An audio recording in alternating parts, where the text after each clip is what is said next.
Welcome, everybody, to the American Space Museum. I'm Mark Marquette. We're so glad you're with us to stay curious. Today, we're honoring and celebrating the life of Mr. Hugh Harris. Here we have today his son, Tom, with Hello. him. Tom Harris, Everybody. How are you? Good. How are you? Great to have you here under the circumstances, of course. We've had a celebration of your father's life here at the American Space Museum, and it's been quite an afternoon so far. It has. Thank you. And of course, we have Karan Conklin, our executive director here at the American Space Museum, and my boss, who's known Hugh a lot longer than I have. Karan, we're so honored to have this family here and his friends today, and a great turnout for what everybody just says, just a wonderful man. Well, I could repeat what everybody's been saying, that he was just such a love. And every time he would come to the museum, I'd get a hug, Yep. a hello hug and a smiling face. He was just a joy to be around, and I really loved him very much. We did too. He was a wonderful, wonderful man. Okay, I'm going to move the microphone just a little bit closer over there. Marty Winkle, my co-producer and cameraman. We have had Mr. Harris on about 13 episodes of Stay Curious Right. in a year. His last appearance was February 8th. And I'm going to talk about that at the end of the program, my personal thoughts about Mr. Harris. Of course, I've been a journalist most of my life, and just interestingly enough to tell you, I've interviewed astronauts, I've interviewed space workers. Interviewing your dad, Hugh Harris, I had more butterflies in my stomach than I did any of the astronauts. And he was so kind and just a great guy, and he was ready to do more. At age 90, he wasn't done yet. He had a lot of projects in there. So I know from talking to Dad that he really appreciated doing the show and enjoyed doing the show. Oh, and he definitely would show up with notebooks. Sure. full. Yeah. Always prepared, Very prepared. and it actually was something he really enjoyed doing. So, good. Well, I'm going to tell a story about where I questioned his. I questioned what he was saying. It's kind of like a senior moment, and he called me out on it. And you're going to love that. But we've enjoyed over 70 people showing up here at the museum to honor this man. Karan, I'm going to have Karan say final thoughts here about what Hugh's meant to this museum. Of course, he was involved with STEAM education. Right. He's been here around 20 years that I've been here, and pokes in and out with different projects we have. But you could tell he really loved the Stay Curious program and loved his volunteering here. So anyway, I'm going to let... We're going to have Karan step daughter. out there and wrestle some of the people in here for us on our podcast. And we've got Hugh's daughter, Liz, coming in here. And we've got a comment from, we've got about almost a dozen things we're going to read, people's tributes to. Welcome, Liz. Thank you. I forgot your last name. Conant. Yeah, Konak. Conant. Oh, Conant, okay. And now you live locally, correct? Yeah, New Smyrna Beach. New Smyrna Beach. I was up there in Flagler Beach over the weekend. Our beaches are nicer down here, more sandy sand. And Tom, you live where? I live in Chicago. Chicago. Yeah. So is everybody thawed out there in the month of May in Chicago yet? Just about. just about. And then we're going to melt for a few months before we get cold. Well, I grew up in Northwest Ohio, so I know Me too. the opening up in there. Yes, your dad was a Buckeye, Yeah, and you guys spent some time in Cleveland, I believe. I was born in Cleveland and lived there till I was 12, and then came back when I was about 30 and stayed there for a few more years. I went to Ohio University, and then after in Athens. Huh? In Athens, and then after that I moved to Chicago, and I've been there ever since. And what kind of work do you do? I'm retired. I was a corporate accountant for several different big companies in Chicago, and now I don't do anything. Well, that's But I'm here. that's about being retired there. And Liz, what do you do? You have a little business going on in New Smyrna, don't Well, you? we own a bed and breakfast in New Smyrna. And I also have my day job still, so I'm an assistant controller for Cushman and Wakefield Multifamily Division in their banking department. Okay. So And talk about your mom in a way of growing up, and you guys moved here from Ohio to Florida. That had to be exciting, right? Well, our parents were divorced when we were quite young. Okay. I believe it was 1965 that they were divorced. I think so. And we were raised primarily with mom. And then when we all kind of moved to Florida at the same time, Dad moved to take the job at the center, and we moved down with mom and her then husband, Okay. and lived on the west coast of Florida. And so we didn't live with Dad for most of our Well, childhood. I'm unclear of that. Of course, he remarried Cora. Yes. Correct, Yeah, right. he was married once in between as well. Okay. But there's a lot about Dad that he didn't really talk about, and because Dad was really intensely private, and really would rather draw attention to other people's accomplishments and not really talk about himself very much, and that was just really typical of him. Well, that's a newsman, and he, of course, had the eyes of the world on him when he did the commentary for the shuttle launches, and known as the voice of NASA. So what was it like growing up with the voice of NASA? Kids, friends, stuff like that? Know this about your dad? Well, your heritage? relatives would sometimes confuse me for Dad on the phone. So we shared at least some similarity in our voice. Well, you got similarities in the gene pool there. Yeah. My brother and I, you can't tell. It freaks me out hearing And we him. don't look anything alike. Yeah, we do. Well, what do you think about this outpouring of love for your dad? It's very touching. People have been coming up to me and talking to me about how much Dad meant to them, and it's deeply affecting. Yeah. It's very gratifying, and we thank everybody for showing up and for watching these podcasts that Dad has been on. And he really was an expert in the field, and we all hold him in high esteem in the family, of course. And he was awesome. He was an awesome dad. He was the antithesis of a news person that in the film noir days, they're yelling at you and the editor's chomping a cigar and beating his desk, get the story.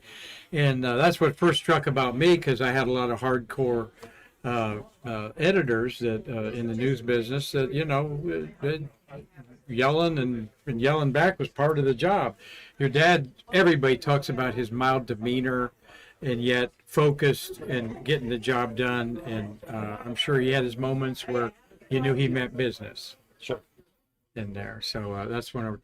You had something you wanted to share with people around the world are watching this Right. today. And I'm happy to Tom? share. The people don't, of course, you're watching the podcast, and that, of course, he was a big name as far as NASA goes, and in getting the story of the shuttle program out. But Dad did a lot of things that he did not draw attention to. He did a lot of volunteer work.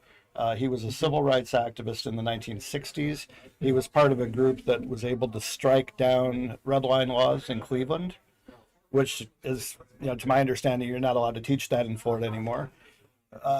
And he was a volunteer for the free clinic and touched a lot of people's lives in Cleveland.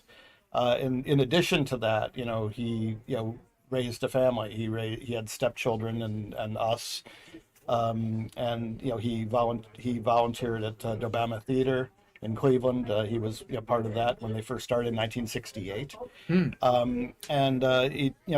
As part of his volunteer work, and so he touched a lot of lives. And one such life is a woman named Adele Berthet. Adele is a songwriter, singer. She's an actress and an author. She wanted to be here with us today, but she was not able to come. She's on a book tour. So she has asked me to read out some comments from her. So I'll Sure. go ahead and do that. And this is obviously not me speaking as me, as you'll find out. I'd like to tell a story about the Hugh Harris that I knew, the tender-hearted man who cared for people less fortunate and was always there to help. The man that some who knew him in his professional capacity may not be aware of. I grew up in working-class Cleveland. My father abandoned the family, and we were left destitute. My mother had been struggling with mental health issues, and the state took custody of my brothers and I due to my mother's schizophrenia. We were sent to foster homes, some of which were abusive. This was in the 1960s. I ran away from bad placements, and for kids caught in the system, if the state can't contain you, they incarcerate you. During this time, my mother suffered severe mental breakdowns, and at one point found a shelter for women through the Cleveland Free Clinic. She met a very kind man there a volunteer, and appealed to him to help her daughter, who she lost track of in the system. The kind man stayed in touch, found the daughter, and reached out to her at the Blossom Hill Reformatory for Girls, at the crucial point when the daughter was to be emancipated at age 18, with no home or family to return to. The man helped the girl with the basics of adulthood, made sure she had a social security card, helped her rent an apartment. The girl was gay, and the man must have known this instinctually because, surprise, the home he found for her was in a duplex beneath a troupe of performing drag queens.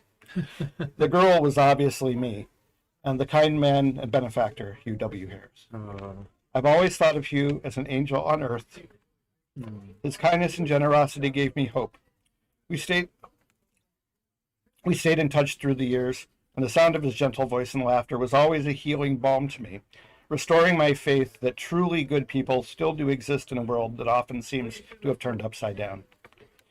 My condolences go to Cora, his children, and to his loved and loving family and dear friends.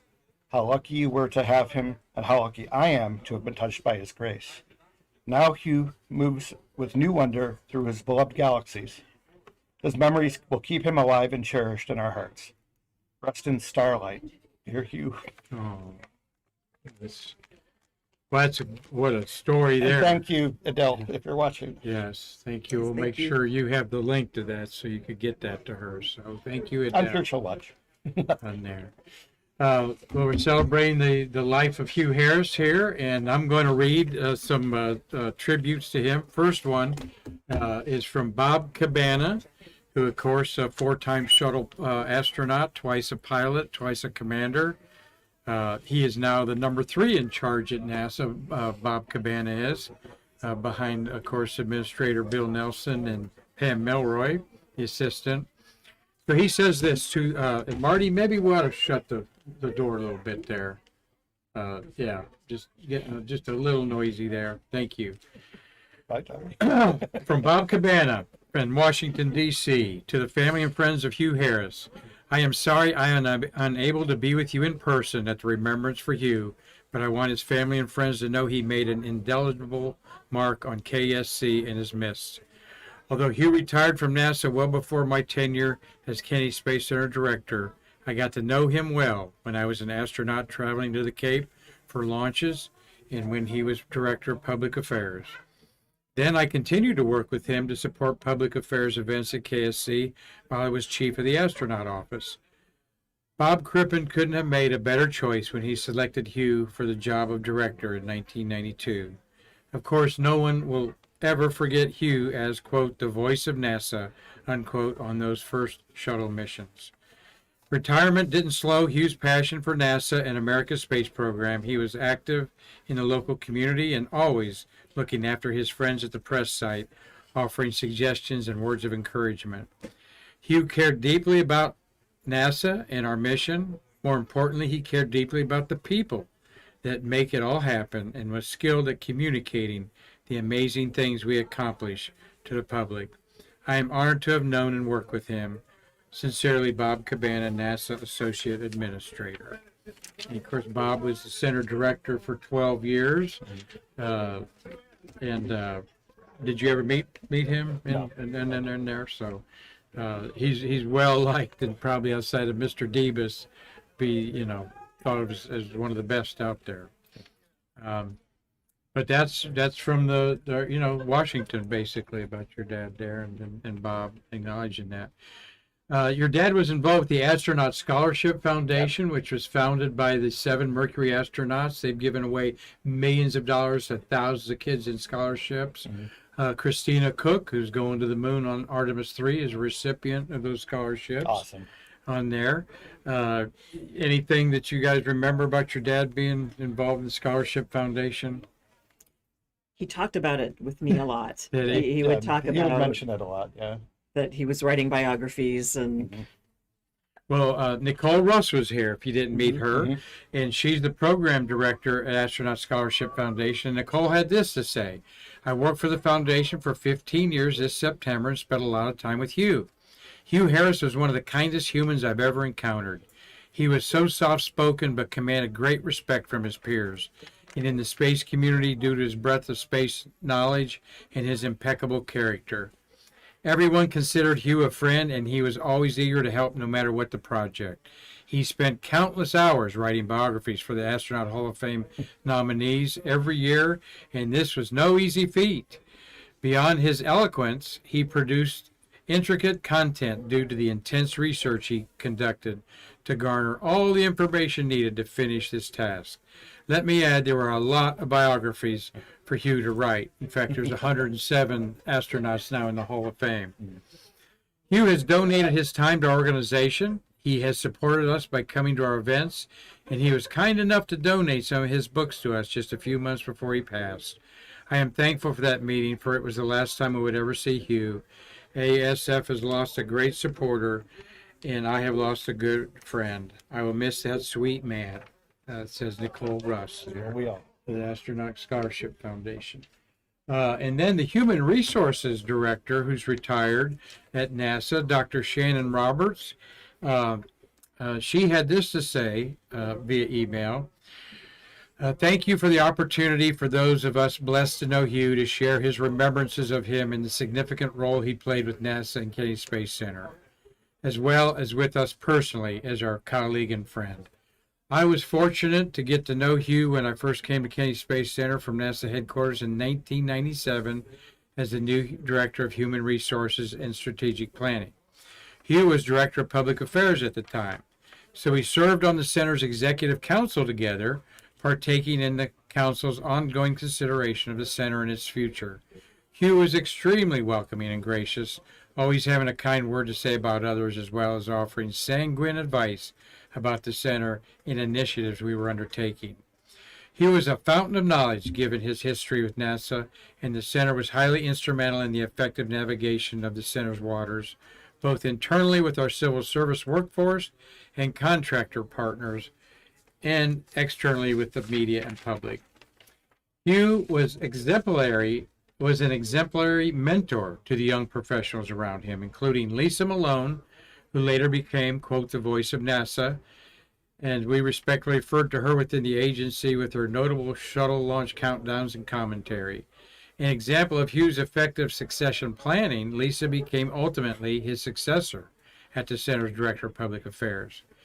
Hugh developed an incredible team of public affairs professionals who worked together seamlessly 24/7, adapting successfully to the Center's internal and outreach communications and representational needs, whatever the circumstances, through achievements and tragic loss. I was fortunate to stay in touch with Hugh, says Dr. Shannon Roberts, after he retired, seeing him often at NASA and KSC alumni events. Later, when he was rehabilitating at the same facility as a family member, I saw him there, and ultimately about weekly at the local neighborhood Publix grocery store, where we would enjoy checking in and reminiscing about our days at NASA and KSC, providing updates of our shared friends and acquaintances. Hugh was always optimistic, in good spirits, and engaged whatever the stage in his extraordinary life. A true pioneer, inspiration to others, and a blessing to have as a colleague and friend, all of which I remember and cherish. Respectfully, Shannon, Dr. Shannon Roberts. So, we've got some other comments here that I'll say one more from a news person here, and then I'm going to get Lisa to come in here and share. Okay. You ever heard of John Zarella? And John Zarella was on CNN broadcasting 35 years. His career on the pioneering 24-hour news cable network, CNN, paralleled Hugh's NASA years, basically.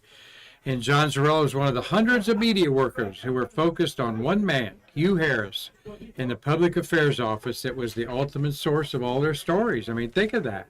And, he'd say, well, it was my whole team and everything, but your funnel goes to you. You're accountable for it all, what they say. Zarella and Harris were both our outstanding master of ceremonies at many prestigious events in the space age, and the news hounds had many off-the-clock conversations with adult beverages, John says. So. Here are John Zarella's comments about the man who fed him the news. Quote, every time we walked into the press dome, Hugh was one of the first people we'd see. He had a soft-spoken way and always a smile. He made us feel as if we were part of a family. Hugh created an environment of mutual respect. Just before the return to flight after Challenger, STS-26 in September 1988, there was an evening gathering to celebrate the event. Florida Today took a photo of Hugh and me chatting. It appeared in the newspaper. I clipped it and have it displayed in my home office. Whenever I look at that article and picture, I smile. Hugh was the kind of soul we were all so very fortunate to have known. And that's just really warms my heart to hear all these things in there. I'm going to bring Lisa Malone in here, who mentored your dad. Do you have anything else you'd like to share before you go out and visit these wonderful people that are here to celebrate Just your once dad? again, thank you for hosting this, and Yes, thank you thank for you so having us much. on your show. It means a lot to us. The people have come down to pay tribute. We all miss him terribly, and it's been hard for us, but you guys help us through. So, Got Yeah. Mr. Jay Honeycutt's here, Bill Harwood, CBS reporters here. I've so spoken to many a lot of friends people and already, family, and support this museum. Support the podcast. Let's keep that information coming out. That's what Dad would have wanted. Well, thank you. Educating people about the space program and the history and the people. Dad always would give credit where credit was due. He didn't want any fanfare for himself, and that's the kind of guy he was. But it's important that we keep the story going, and through stuff like the astronaut scholarships. This is important stuff. Let's support it and let's keep it going. Let's take this forward into the future. For all of us. Absolutely. Before you leave, I do want to mention a couple other things that I wrote down. Your dad was very involved with the chroniclers. You've heard him Yes, talk yeah. about the Hall of Fame for the media, the chroniclers. And there was even, it kind of lost momentum. There was a wall at the press site, and all of the people are acknowledged out there. And he was very concerned to keep that going out there. And because it kind of lost some momentum during COVID when people weren't going out there. Sure. And that's another legacy I think he'll be known. But he played poker Yeah. every month in I there. knew If I would go about Hugh Harris, oh really? Because he liked to play. I heard he was good too. I heard. Yeah, he said I never played him, but he mentioned to me that he kind of got some grocery money once in a while around the tables yeah. there. But he once told me he was hoping to go to Vegas to play in a tournament in Vegas. But Oh, really? I don't know. I don't think that ever happened. But No, I don't think he qualified. he tried. But he tried, and he loved it. He loved it. Yeah. But one of the craziest stories he told me was he was flown to the Paris Air Show round trip to just do the 10, 9, 8, 7 countdown from Wow. 10. That was all they wanted him to do, was do the countdown from 10. He took Cora with him, I think, and they got a free trip to Paris just to do that. Yeah. And that's what he was known for. And So- he also traveled to Japan and gave some speeches there for various things and he loved to travel, but he didn't often, when he was working, didn't often get a chance.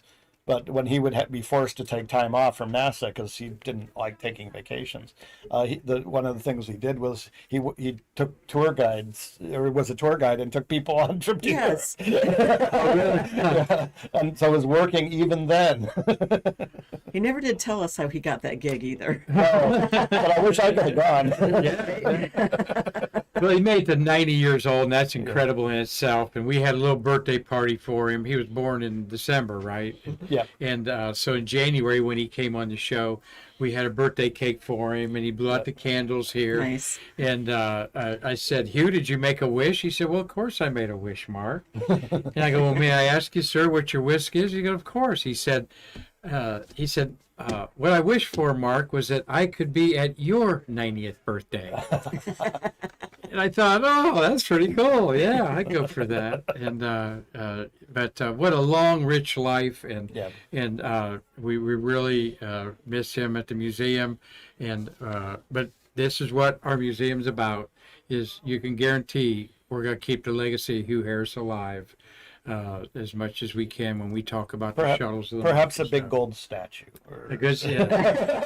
Because that's exactly what he would have wanted. Yeah. Well, they should rename the press site or something after him in there, and we'll see. I'd support that. Well, we'll be I in, would support that. and you've made new friends here at the Space Museum, just like your dad. So Yeah. you have a home here anytime you want, and I can even finagle a few maybe employee rates at some of the hotels for you there. So Okay. come on down. We'll go out there and enjoy friends of your dad out Thank there. you very Nice to much meet for having you. me on. Thank you And- so and- much, Mark. You're very welcome. And this is Liz and Tom Harris, the kids of Hugh Harris there. So thank you all for being here. Would you And thank tell you. Lisa to come in? She's got that pretty green dress on. I'm going to She'll read try. some more tributes from some of you out there as we reset here. Bye, folks. Yes, thank you. Pat Christian, well, I'm going to wait for Lisa on that when Lisa comes here. We've got words from Tom and Mark Usiak. You know them as our photographer buddies out there. Tom Usiak has this to say. With the passing of Hugh Harris, the NASA media family lost a true friend.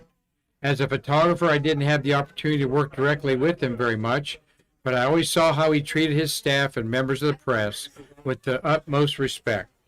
Through the American Space Museum, I was able to reconnect with Hugh last year, and we got a chance to chat about the old days. I think there should be some consideration in naming a news facility in his honor. Rest in peace, Hugh Harris. And come on in here, Lisa. All right.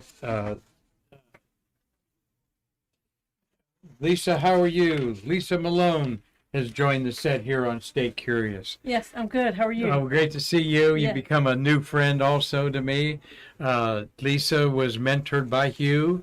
Quite a group of people out there today. It was, isn't it? It's wonderful to connect with everyone and share stories about Hugh. And I was just talking to one of the shuttle launch directors, Bob Seek, who Yes. said he really did not have any kind of gotcha stories about Hugh. You know, and not many of us have those because he was always nice, informative, trying to be helpful. You know, as you know, Right. and that's really, I think, what was a big, huge, wonderful character asset he had. Yeah, in other words, the gotcha is he didn't play pranks on anybody, No. and no one would think of playing a prank on him probably No, we didn't. in there. Well, Lisa, you're how many years did you work with Hugh out there? Well, you know, I feel very fortunate that Hugh hired me as a student, and I ended up working there my entire career for over 3 decades. Wow, So, one job. That's interesting. It was. I never expected I would stay there that long and be part of the NASA family, but I am forever thankful to Hugh for giving me that opportunity and being part of the NASA family and many years at the press site. And then he retired and he continued to come out and work as a volunteer. And because when we have the launches, we have thousands and thousands of media that would come from all over the world to cover the flight, and we didn't have enough staff. So Hugh created this program of volunteers, and you could be retired and come back out and help support the launch, or you could be employed at another office, another department within the center. If your boss would let you come, then you could come and work a second or third shift, because Hugh had the office open from the day that countdown started, which was 3 days before launch, all through the mission, through landing. And so we needed a lot of help that we didn't have full time. So he actually came back and started working as a volunteer, much like he did here with you. And so even after he retired, he still continued, you know, to spread the NASA word and share the story with the public. It was important to him to do that. And he taught me how to do that. He taught a lot of the employees that are here today, you know, sharing memories about him. And, you know, we're all very grateful to him for that chance. Well, Pat Christensen's one, okay, and you know Pat Christensen. Yes. Christian. She emailed me, and I'm going to read what she says. My name is Pat Christian, and unfortunately I have to be under the weather the last few days and can't make this great remembrance time for Mr. Harris. We worked together for 25 years. Pat Christian was deputy director with Hugh. We worked together in the public car pass program for shuttle launches that you were talking about. Lisa. He was always supportive of my suggestions and helped me get what was needed so that more of the general public could get to see these wonderful launches from inside the Space Center. As a humanitarian, he was there in supporting me at one of my darkest hours when I battled some health issues. After his retirement, the tables turned, and I was now his boss, as he was one of the best docent volunteers we ever had at the press site. He loved working with the press, and the press site was his second home. Even after retirement, we would occasionally run into each other and say hello. It was always good to see him. He will surely be missed. And that is from Pat Christian, who is a deputy director for some time out there.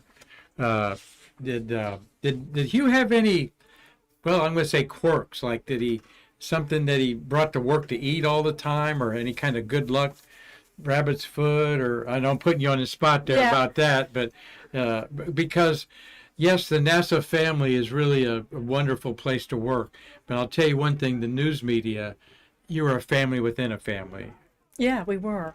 And we were talking amongst ourselves. It's been years since I've seen some of the people that are there. I mean, James Nyhouse is there from IMAX cameras, and that's just one example of, it reminds you of, those are gigantic cameras, and some of the films that were taken in the IMAX format about space required access to the flight hardware that wasn't available every day.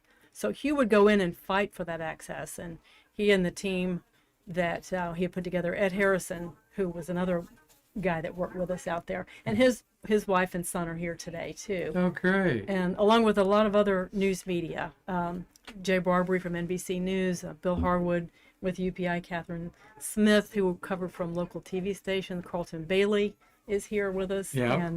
And it's just interesting. Marcia Dunn from Associated Press was here earlier.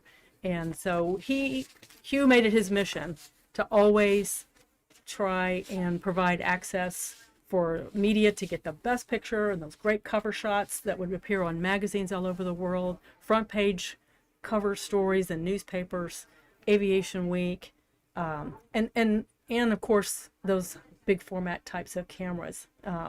And it's not easy to do. You've got to go in to have meetings with engineers and safety and security personnel, and you're trying to you negotiate with them to get that spot. And it's got to be safe because you can't have any damage to the flight hardware. It can't interfere with the mission or the launch. But he did that, and he taught us. I watched him do that, and so that's what the job's about. Well, we've got two photographers here that wanted to comment. We heard from Tom Usiak, but yes, you're right. It seemed like you all got it, that the imagery of the shuttle launches are fabulous, and where you let people set up is exactly what Carlton Bailey, who's here, said, is that you treated Hugh with respect, and that's what you got back. Hugh had a job to do, and he did it well, helping those that he could, and seeing to it that those didn't, and seeing to it that those that didn't belong in the press happenings didn't make it harder on those who did. Yeah. Okay. Nice way to say that, CB. But he said he worked with the media. He knew what we needed, where we need to have our cameras, and I think he treated us photographers with a little extra care to help us out, so our remote cameras could bring back these fabulous shots. In my eyes, Hugh is a fair gentleman, and not many like Hugh Harris left in today's world, says Carlton Bailey. Right. In there. And then Mark Usiak, Tom's brother from Pennsylvania, said Hugh was the kind of professional who cared about us media guys trying to get our photos out to promote NASA, and was always a pleasure to work with. My brother Tom and I consider him a good friend, and what he did for us over the decades will always be remembered and appreciated, which you are missed and will never be forgotten. God bless Hugh. And what he helped facilitate was these cover shots on not just the trade aviation magazines, but Newsweek, Time, the big media, print media of the day. Right. A lot of you millennials out there don't understand the importance of the newspapers and magazines in the 80s and 90s to getting the shuttle word out there. And CB even mentions this, Carlton Bailey mentioned this, that back in the days, there were no internet, very few cell phones, and there was no social media to keep one posted about what was going on. Right. All right, so you guys were the hot spot. We were. And so that was one reason why the office stayed open 24/7 when the countdown started, because there was no internet. So if you just arrived into town, you wanted to know, hey, is the launch countdown still going? What's the weather forecast? Are all the technical issues under control? Are we still going to launch? And we could tell them they are going to launch, and we're all set to go, or there's been an issue and here's what we think is going to happen. And so we were there, and Hugh would always answer the phone. We had to answer the telephone. And there would be some days the phone would ring so much, we had so much interest, that I would go home I had a red ear. Oh, Just really? from the phone, just being on the phone for so long. Wow. But it was so busy, and we had things that we would do with the media. We would take them out to see the astronauts arrive. We would have them out at the launch pad when the launch tower rolled back away. So it was just beautiful to see the space shuttle, the tank, and the boosters and the engines right there, right next to the launch structure. We got the photographers very close. We had photo opportunities on top of the VAB roof for just a few people because that was a safety issue. Mm-hmm. We had news conferences, we had tours, we had interviews that we facilitated between the media, and there was spacecraft showings on what was flying on the shuttle.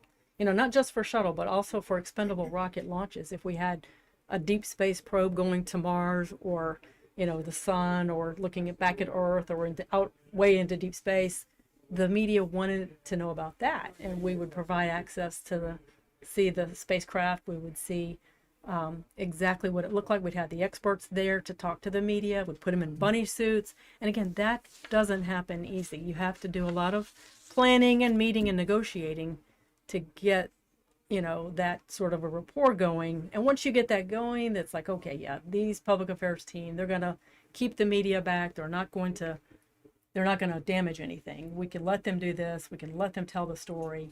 We'll go on camera with it. We'll let this happen. Well, it's a thankless job. It's not a 9-to-5 job. Okay, like Lisa's saying there, that kind of sometimes disrupted some of my relationships in my news career, where accident things happen in the middle of the night and you got to cover it, man. And of course, a lot of launches in the middle of the night, odd hours. There's just no real structure to space flight. You've got to go when the orbital mechanics say to go, in there. So that's what I always thought about, is getting up at all the hours. And then the traffic back in the 80s with the shuttle, and knowing that you didn't have these causeways built yet.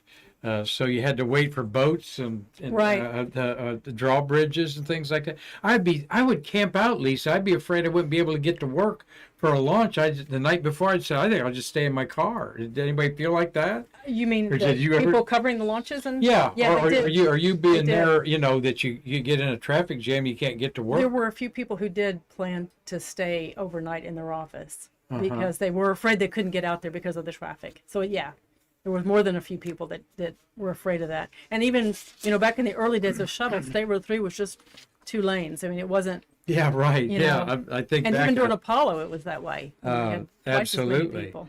Didn't come up with any special candies or anything the man liked. I'm making a note here that did you feel like NASA gave you enough budget to do what y'all needed to do? Well, with public affairs, really, in the public interest, there was really never enough of us to get that job done, and we had to do not only for space shuttle, but it was also, like I said, for the expendable rocket launches too. So Right, there was yes. always something, always Yeah. something. If the shuttle wasn't launching, then there was probably an expendable rocket launch on the range waiting to be launched. And so you always had something going on, which I loved it. And he loved it too. And he sort of, there was never a dull moment. There was always something to do. They pretty much had to tell me to go home at certain times when you just think you're going to miss something if you go home. Yeah, exactly. The foreign comment about dealing with the foreign press. It was, you had certain missions where foreign astronauts were on, but I know the Europeans really were they're very into the shuttle era now. They love collecting shuttle stuff still. Yeah. And What was that like dealing with all these people of different languages? Oh, And well, I enjoyed it, and Hugh did too. He made time for, like for instance, in some of the earlier flights when we had Japanese astronauts flying on board, we would have briefings, and there would be a translator, so that and you could the Japanese reporters could wear a headset and listen to the information and what was being said in real time, because he had arranged for a translator to come over. We also had people from either the European Space Agency or NASDA and their public affairs team. They would come over and be present at the press site, so they could answer questions. And they're, European reporters and Japanese reporters, worldwide, any foreign astronaut that was flying on board, we would allow their part, that partnership to have their say there at the press site, and they would bring their handouts. They could have interviews there, and we just facilitated as much as we could to get that word out. There was a lot of interest too, and we would also try to find employees on the center who could speak that language. So when we offered tours, for instance, Italian group, we knew someone who could speak Italian. Put an employee on the bus who could give a guided tour of the Space Center to the media and help them understand the big picture. And it would be in their language. They could ask questions, and that worked out too. before we let Lisa go, Marty, would you see if anybody else wants to come in here and share? Maybe Carol Kavanaugh does, but see if anyone wants to be kind of next. But the media is being in the media is an unusual thing, folks, because you're around celebrities, famous people, VIPs, and you're part of their story. You're part of facilitating their story, and you don't ask for autographs, and you don't fawn over them like you would, So by the way, I ask you, who did you and Hugh kind of lose your mind over, that a celebrity that you had to tout around? Lose your mind, I mean, like that you're like going, oh my gosh, I can't hardly keep it together professionally because this person's in front of me. I never saw that happen to Hugh. I saw him around when I first got in. There were reporters like Jules Bergman from ABC News, John Noble Wilfer from the New York Times, and there was, of course, Howard Benedict from the Associated Press. And the big, Walter Cronkite would come once in a while, and he didn't usually lose it over anyone. That's one thing about him, I think. He was just always, everybody was equal, from a freelance reporter to the top person that you might come through the press site, and he would try to help whoever he could learn about the space program and be able to report it better, because it's not something you can know about instantly. You have to learn it. You have to have somebody help you. There's intuitive to it there. That's well, we've been speaking with Lisa Malone here, who was mentored by Mr. Hugh Harris, who in my mind is one of the iconic media people of our age, for sure, particularly the early Shuttle Era, being known as the voice of NASA. Any parting thoughts as you go out and enjoy some of the family and friends that are celebrating you today? I appreciate your chance to be able to come and speak about Hugh, and certainly he's had a big impact on my life and career, and I'm very appreciative that I had that chance and he gave it to me. Good. So thank you, Mark. You're welcome, Lisa. We'll have you back on Stay Curious. Okay. And I look forward to seeing you in June, okay? Thank you. Thank you. I'm going to read here a tribute from Mr. Ken Habicott. Hope Ken's watching. Bill? Jim Ball. Jim Ball, yeah. Come up here, Jim Ball, and introduce yourself to us. I just met Jim, and I'm going to read what Ken Habicott said while you're on here, Jim. Come on and sit here by me here. Thank you. Nice. Jim Ball, tell us what you did. Mark, you worked with Hugh for, you said, about 3 decades in concert with him. 25 years. 25 years. So out of this crowd, I'm probably one of the few that worked with Hugh in so many different ways, because when I first met Hugh in 1975, I was had just gone to work for the Orlando Sentinel and the Cocoa Bureau, and it was my dream to be a space reporter, to cover space. And of course, Hugh opened the door, and I didn't know him before that, but he made that all happen. So I worked with Hugh in just about every way you can work with Hugh in his professional career. I was a a news reporter, a journalist. Then I became a support contractor in a small public affairs support contract that supported him. I ended up getting laid off, had that grand experience pretty soon after the first shuttle flight. And Hugh worked very hard to try to keep me on. I didn't know it right at the time as I got my pink slip and was on my way out. He actually was working hard to bring me into civil service at the time. But it was not very long, maybe a year and a half or so after that. He had a job that opened up and I applied for it, and he gave me that opportunity to come work for him. And so I worked for him as an employee.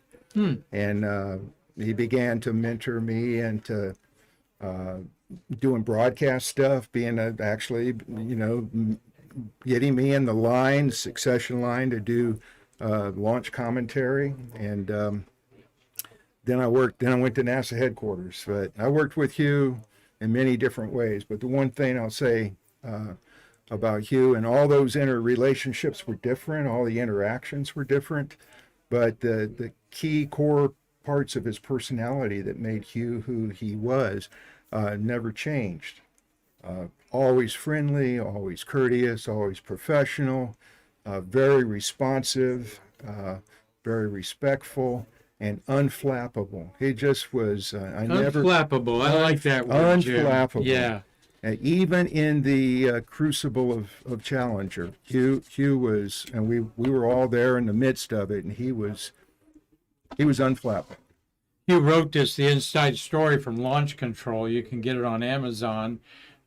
We wish we'd had 20 of these that he autographed or laying around here, but we don't. But it's a pretty little interesting story there. I know you read it, and maybe you helped him write it somewhere. But yes. No, but I was in the queue at that time. I actually had done a launch commentary on the mission immediately before Challenger. Mm-hmm. So Hugh was back in on console for the Challenger flight, and I was at the press site. What was it like to be in this situation where the world is watching what you're doing, and the words that you put together and talk about the success as well as the tragedies? It was amazing, and I think as I look back on all those experiences, I would not trade them for anything. I think that for a journalist, I had almost 5 years with the Orlando Sentinel. What I learned quickly is it's a whole lot easier to ask the questions than it is to answer the questions. So I went from being the one out there with my hand up and looking for digging for what the real story was, to having to respond to those. And in the case of, and Lisa may have spoken to this, but in the case of Challenger, I mean, it was like, by that night, I remember working, probably maybe close to 30 hours, 36 hours straight. Huh. And it was, the whole world was in, but the comment that you have international people that watch the podcast here, Hugh was a government employee. He worked for NASA, but he never forgot failed to celebrate who his real customer was. And his customers were almost anybody he met, but particularly the news media and the public. I mean, he took that mission and role so seriously and with such conviction that his job was to tell not just the American people, but the world what the space program was doing. And he delighted in meeting and talking with the foreign journalists that would come. It was just a great experience. Of course, I often got the third shift, so I'd pick up the phone and it would be somebody from Australia saying, "Hey, mate," and so it was always great. Hugh loved it, and he instilled that sense in all of his employees. Like I told Lisa, being a journalist myself, I know how everybody's bonded there. The NASA family's a beautiful family, but the press corps was a family inside the family, wasn't it, there? It was. And it had to have been unique. When we talk about the dome, there was actually a dome structure that the media was under out there next to the VAB. What was that like? Had to be fun. When it rained, you couldn't hear anybody inside that. I mean, it was really? It was very noisy. But that dome was one I believe that was one of the original domes that had been used at Kennedy Space Center. Hold on a second there. We've lost our, we have audio, but we've lost our video, unfortunately. And, okay, Marty, we've got, Marty's checking to see everything's plugged in there. Up there at the top. Open it and close it. Hold on while we check out. We've got the audio here. Sorry for the interruption. We've lost our video. Because battery was low. Immediately. So, It should be low battery. well, there must be a. It's back on. There we go. Now It's we're back back on. on there. So All right. Okay. I'll finish We got, answering the Jim question. Ball here. Jim, we don't have people's names down there, but That's all Jim, right. you were a deputy director or Well, yes, of I the, did. of the media there. Yeah, I ended up working in the public information branch, and then I went to NASA headquarters, where I was a co-located, what they call a co-located public affairs officer during the recovery to reflight, and got in the commercial programs and commercial programs office. And when I came back to Kennedy Space Center, I ended up being a branch chief for Hugh for a while, and then ultimately as a deputy director there in public affairs. But going back to the question about the dome, because it's a really interesting story, and some of my early interactions with Hugh was in 1976, Kennedy Space Center hosted the Bicentennial Exposition. President Carter came down, and I think there were 13 or 14 of those domes that were used for the exhibition. And after it was all over with, we got one of them to use as the press site. And it was quite interesting. It was very noisy in there, but then it was sort of subdivided into offices. But it was great. Quite a unique situation there. Jim, what working with Hugh that long there? Did you see him out in retirement here the last few years? Keep in touch? Regrettably, I did not. I really did not. I had hoped to kind of rejoin it, and make occasional visits to the luncheons that he was having. But no, my professional career and then my community career kind of went in a different direction. I just didn't see him much after he retired, and I went on and did other things. But one of the interesting things, I know you didn't really speak to Bill Harwood here, but Hugh he could not tell everything he knew. That was just, he wanted to, but he could not necessarily relate everything that he knew, but he would tell everything he could. And I think the comment that was made in the back room that he would find a way to try to help guide a journalist into maybe asking the right questions or what have you. But the thing that was so enduring about Hugh's, his stock in trade was his credibility, his responsiveness, and his willingness to always get an answer. Might not always be the answer that the media person asking it wanted, or as complete as they desired, but he would always work to get an answer. And he, on the other side of it, with his management, was just tireless advocate for not only telling the truth, but telling everything that you could possibly tell about the facts of what was going on at the time, regardless, good, bad, or what have you. So. Jim Ball, that's a great angle on a great man there, working with him all those years. And yes, there's a cat and mouse game with the media and your source, and it's to at least keep you on the right track, at least return your calls. That's what I'm getting, is he would return your calls. Absolutely. And you wouldn't be sitting there left high and dry with your editor screaming, "It's a deadline! Get the answer from Kennedy Space Center. What's going on?" So, well, nice to meet you, sir. Very Anything nice else to meet you. that you'd like to share about Hugh and the wonderful people you saw tribute to him today? Yeah, no, just a remarkable man who did so much that so many people will never know. All the detail of what he did for the space program. He was. He gets labeled as the voice of NASA, and that he was, but Hugh's efforts on behalf of the agency and on behalf of telling the public what was going on was so much broader than that. And he definitely raised up by mentorship a bunch of young people to in the right ethics of how You to being do one public of them. affairs. There. Well, You being one of them. thank you very much. Thank you. Thank All you right. for the opportunity. Hey, you're welcome. It Hope was- to see you soon. was Okay. honor. Make sure I get your number before you leave there. And we got Mr. Jay Honeycutt's in the house here. On Stay Curious, and he's going to mosey around here and have some comments to make.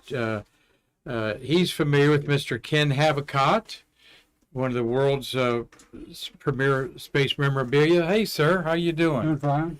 Good to see you. Good to see you. You didn't bring your little speech with you there, but you had some fine I words to gave say that I gave that to the family the there. family. How you doing? Doing You all were as a Kennedy Space Center director, and about the 96, 97 era there, you dealt with Hugh. What a well, great yeah, turnout yeah. for a great man Yeah, today. I was really not expecting quite this many people to be here, but it's nice to see everybody. And nice to see the members of the press who were really his customer show up here. And Bill Harwood's here. We Yeah, talked about yeah, Carlton yeah. Bailey. yeah, Some others here. Greg Pallone was here Yeah. to Spectrum News in there. What, people leave a legacy, long after they're gone. What's going to be the legacy of Hugh Harris out there at Kennedy Space Center?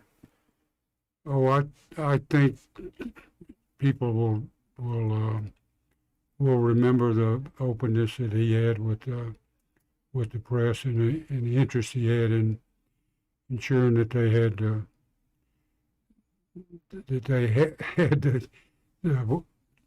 information about what was going on, and importantly that they understood what it was that we had going on out here. So I think people will probably try to emulate that in Yeah, he in set years to he come. set a precedence there of how he conducted business that hopefully the Artemis generation will take to heart. Don't you a think? lot of stuff going on in his during his time in the chair, and he gets a lot of balls in the air, and he not only kept the public aware of what was going on, but was really instrumental with Jim in getting the Vista Center Right. kicked off, which We talk about the family of KSC and so forth, but this media family, it was a family of their own, weren't they, out there working? yeah, tirelessly kept each other kept each other straight and kept each other's back to ensure that the story the public had was consistent and that it was the right thing.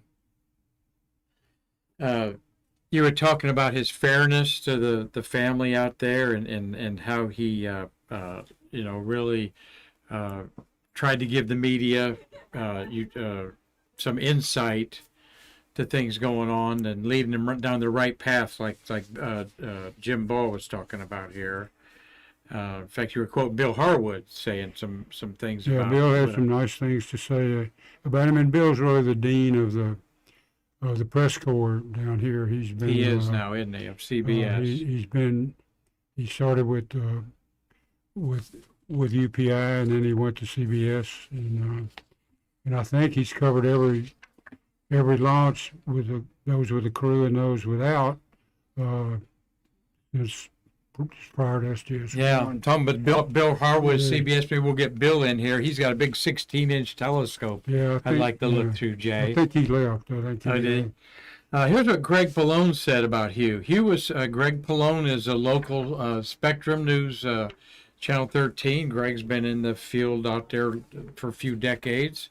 He said, Hugh was so special to members of the media, first for dealing with us and our demands, ! He was always so patient, kind, and helpful. When we would see him in the press dome at KSC, he had a big smile on his face. He would drive us to events at the pad. And Selfless Hugh was such an inspiration to me as the voice of NASA. A role model and an even better human being. You are missed, sir, says Greg Pallone out there. You know, I've been told that when you pass on, you know, maybe the best thing anybody can say about you, Jay, is that you are a nice guy. Yeah, well, that certainly would fit him to a T. I mean, I never met anybody that cared any more about NASA and about the center and making sure that you know things worked well out there. He was really committed to that, and he stayed committed to it even after he retired. I mean, he's constantly getting people like me to become involved in some of the activities that are going on around the county here, and was, you know, he'll be missed in that regard because he was really a forcing function to make a lot of us be a participant, because Yes, the typical engineer is the press. No, I don't want to talk to. I don't want to talk to the press. I got work to do here. You go. Marty go over talk to here, him. my co-producer Marty. Yeah, he'd rather do anything maybe than talk to the press. And there's nothing wrong with Yeah, that, but Hugh would make sure that you know the individual would understand the importance of making sure the press had an accurate story, and sometimes that required some of the guys off the console to come in and talk with him. He was at the on the Astronaut Scholarship Foundation, was actually on the voting member for the Hall of Fame. Have you been on that? Yeah. Yeah.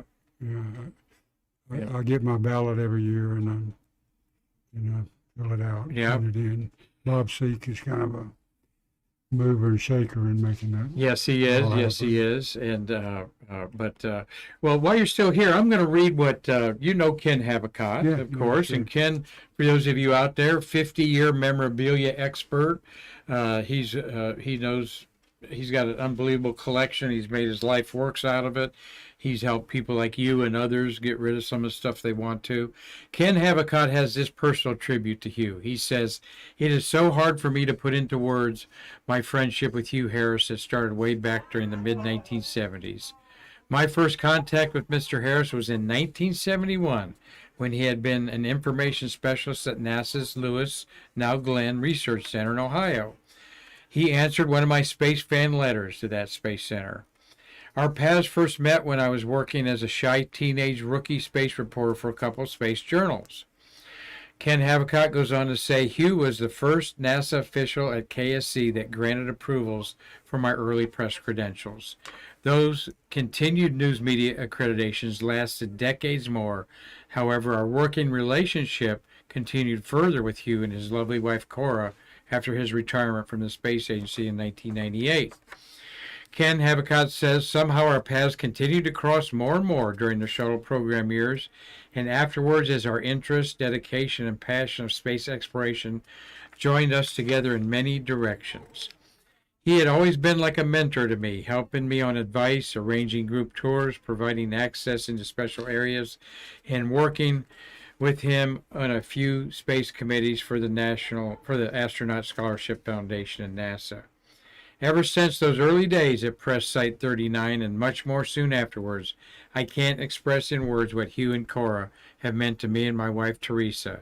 He will always be remembered as a pillar of NASA leadership and as a terrific public awareness promoter, the best ever.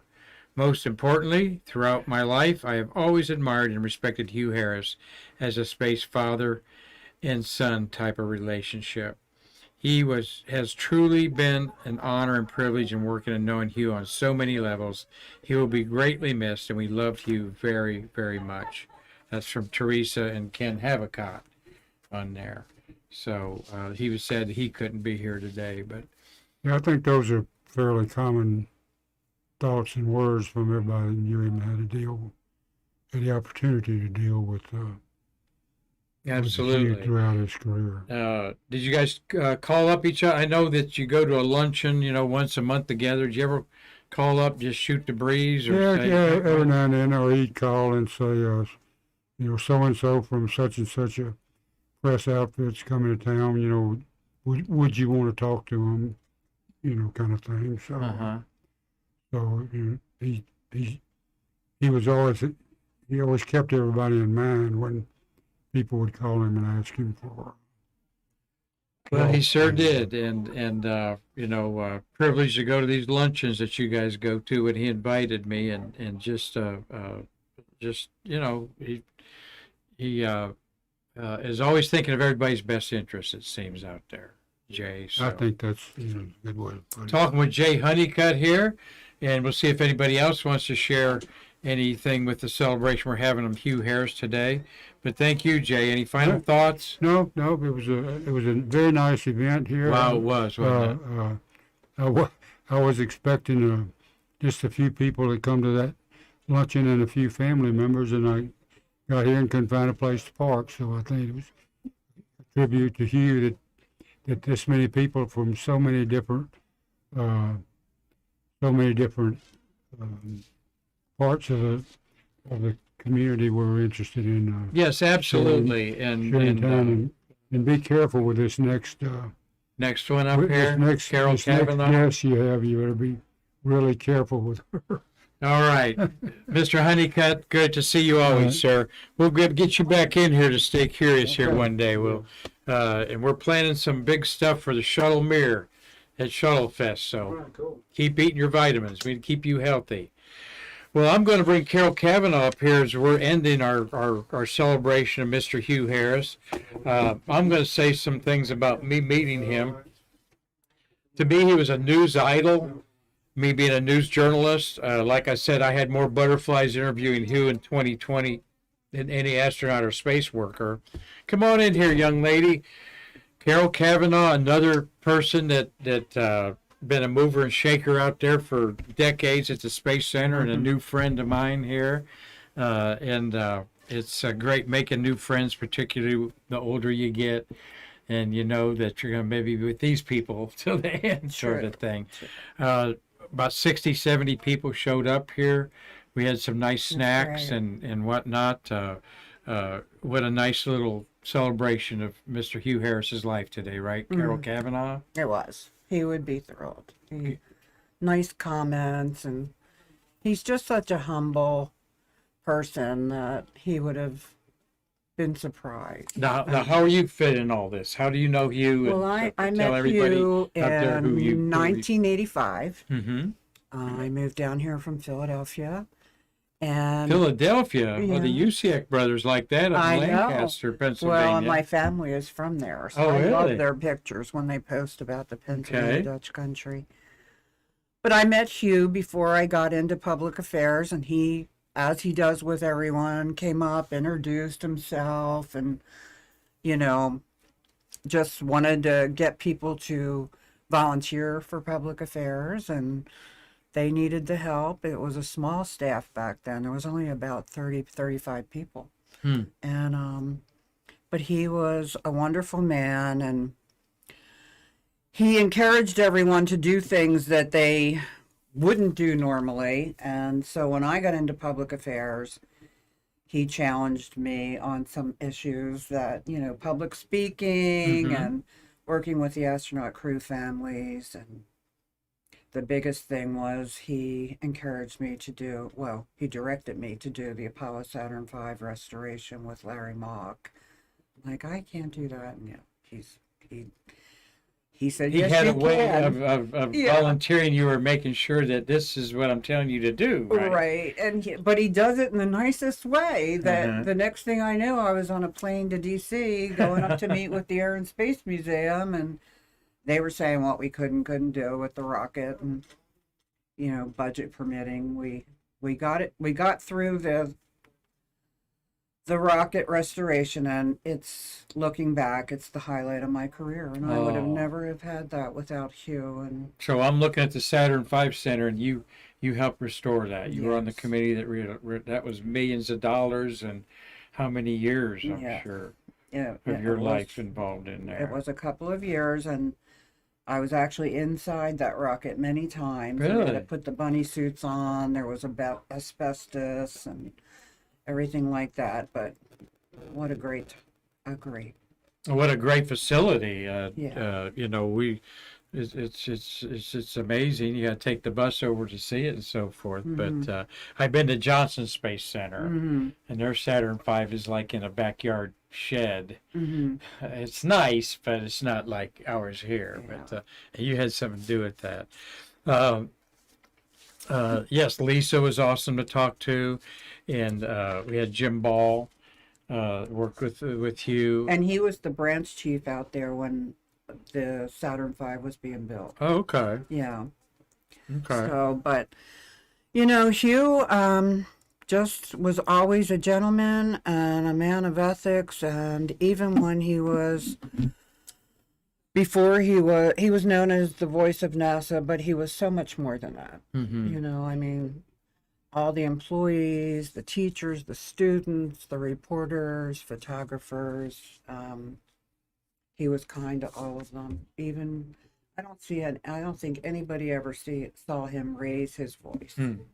That's just the kind of person he was. And that's, like I said, uncharacteristic in the newspaper journalism business, where raising your voice seemed to be the norm in the group that I ran around with. But yeah, that's you can certainly kindness kills people sometimes, you know, Right.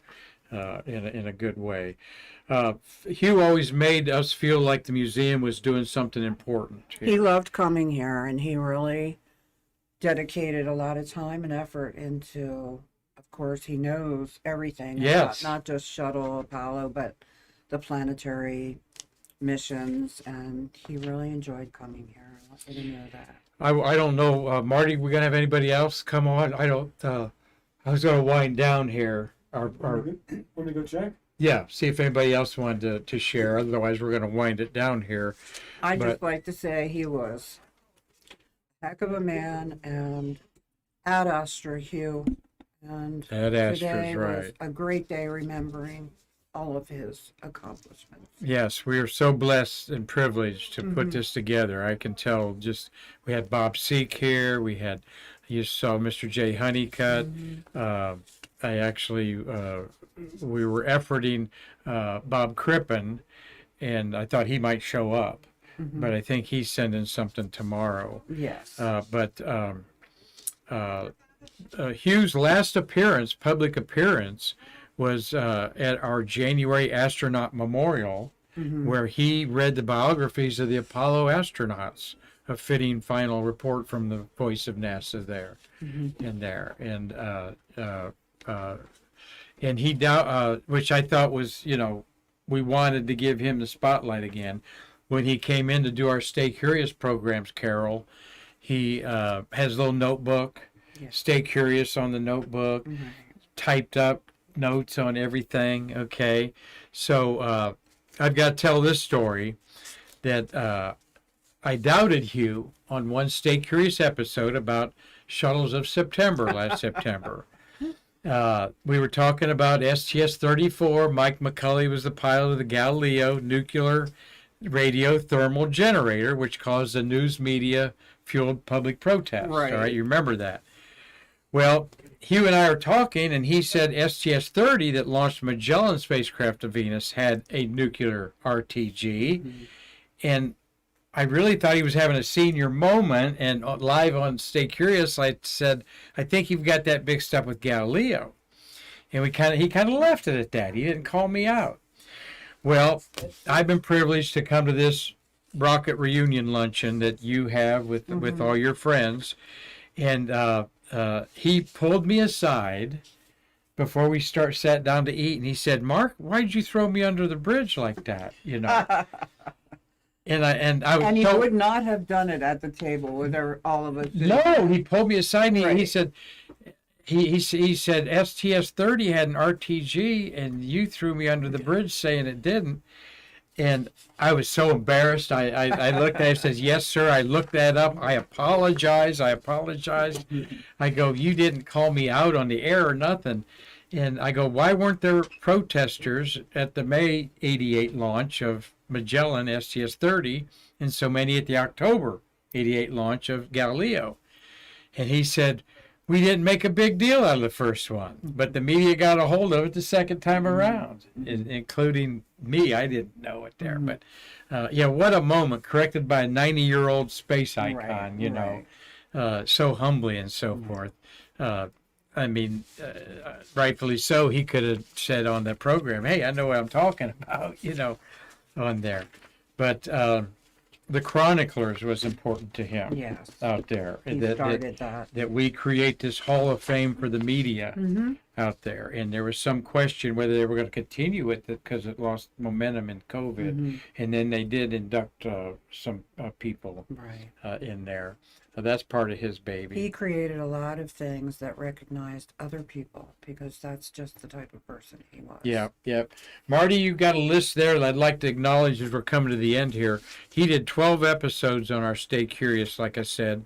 One of my favorite, Marty, was our December Christmas in Space. He had a lot of detail about all the Christmases. Thank you, Marty, there.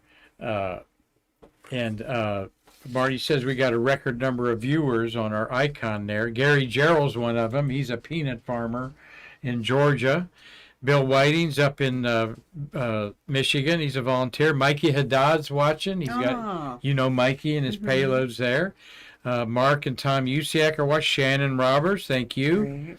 Robert Law's up in Dundee, Scotland. We got Francesca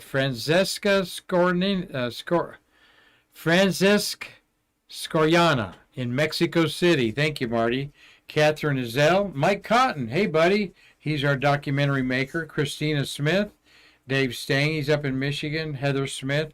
Eamon Cregan's in Ireland. Hadn't heard your name in a while, Egon. He's a regular watcher. Slancha. Yeah? It's Hazel Banks. You know Hazel? I do. Hazel is Apollo secretary. Corey Skinner, Christopher Mick, Daniel DeYoung, they're all great supporters of our museum. Maris Kozrowski, Alex Honeycutt's watching, Cliff Watson in Pomona, Australia, and Chris Callie's watching, Wow. renowned space artist in Hartford, Connecticut. And so hope everything's going well with our friends and family out there. Carlton, why don't I have you come over here, CB? Oh, Watson gave us 200 stars, Cliff did. You stay right here. Yeah, stay here with me as we're going to end our program here. Yeah, rose between two thorns here. Okay.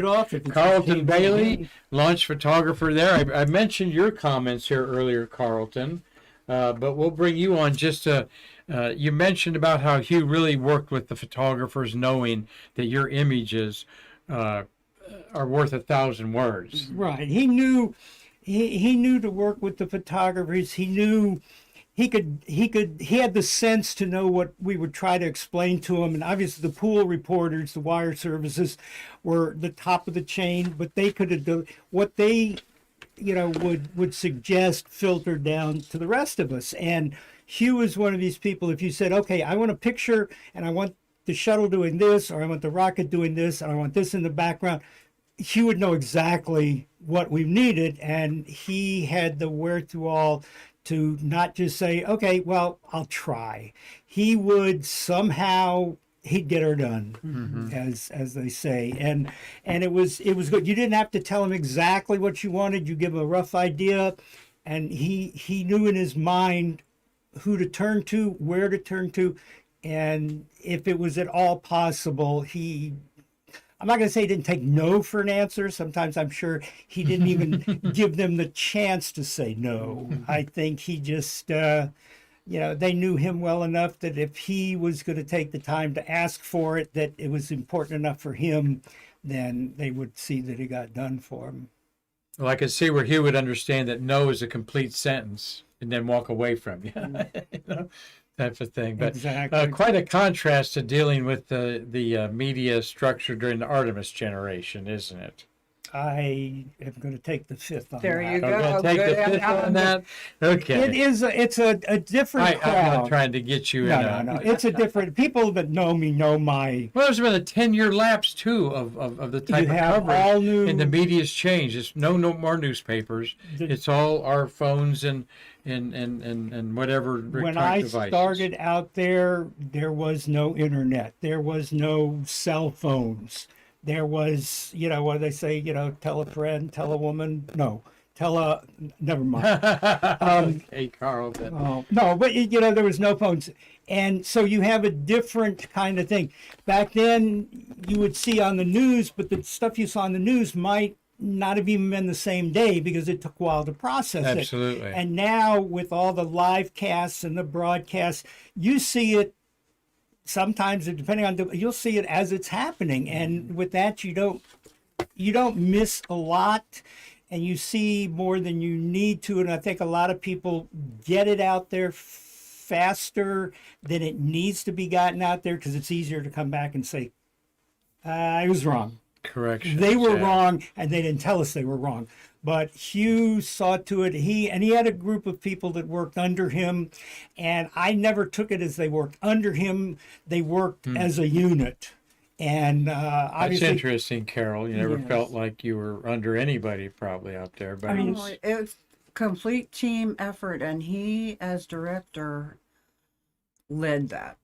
He that feeling, and we spent a lot of hours out there during shuttle, and it was okay because Hugh was right there to help us along. and he knew what needed to go out. He knew what he could put out, and he, at least in my mind, he always did his utmost, and then probably a little bit more than he needed to, a lot more than some of them in the interim have done, obviously. And there'll never be another Hugh Harris out there.